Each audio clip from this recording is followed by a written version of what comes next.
हमारा जो काम है ना, मेरा जो काम है, मेरे बारे में आप दो चीजें समझ लीजिए। सबसे पहले, अगर मैंने किसी चीज के बारे में मन बना लिया तो फिर मन बना लिया। और दूसरी चीज, मैं सुपरफिशियल बात नहीं करता हूं, मैं गहराई से चीजों को समझकर काम करता हूं। अब आप एक बात समझिए और सुनिए। जब वोट चोरी होती है तो इस संविधान पर आक्रमण होता है। इस संविधान में लिखा है कि हिंदुस्तान के एक नागरिक को एक वोट मिलेगा, चाहे वो अंबानी हो, चाहे वो सबसे गरीब व्यक्ति हो, किसान हो, मजदूर हो, वोट एक मिलेगा। माधवापुरम में एक व्यक्ति का नाम 4-5 बार वोटर लिस्ट पे आता है। यह संविधान पर आक्रमण है और यह हम नहीं सहेंगे,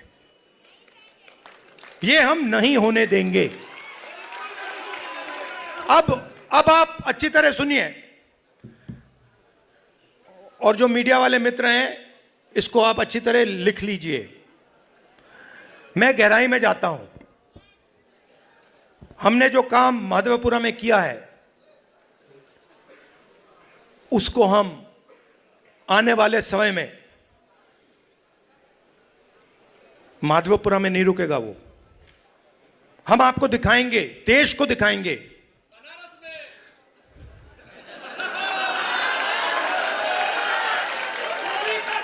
मोदी जी, मैं आपको बता रहा हूं, मोदी जी डरे हुए हैं, क्योंकि मोदी जी को बात समझ आ गई है कि अब चोरी पकड़ी गई है और अब वो भाग नहीं सकते हैं। हम आपको दिखाएंगे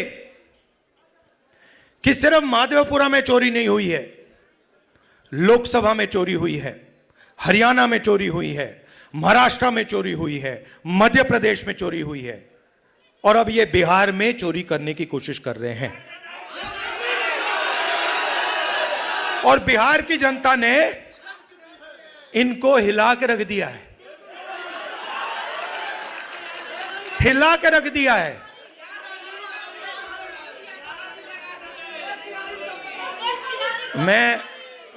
मैं 2-3 बीजेपी के, मैं सुनो, मैं भी बीजेपी के 2-3 एमपीज को जानता हूं। मेरे फोन पे मैसेज आ रहे हैं, आप प्रधानमंत्री को वोट चोर मत कहिए।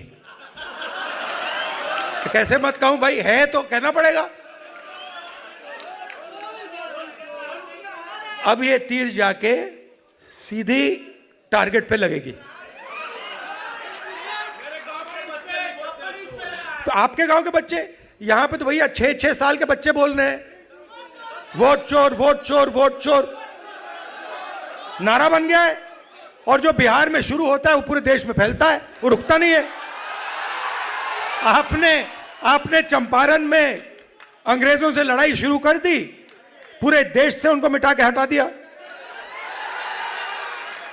ये कॉन्स्टिट्यूशन की लड़ाई शुरू कहां हुई थी? चंपारण में ही तो हुई थी, वहीं तो हुई थी। अब इसका लक्ष्य क्या है? ये वोट चोर और संविधान को मिटाना, खत्म क्यों करना चाहते हैं, मैं आपको बताता हूं। तेजस्वी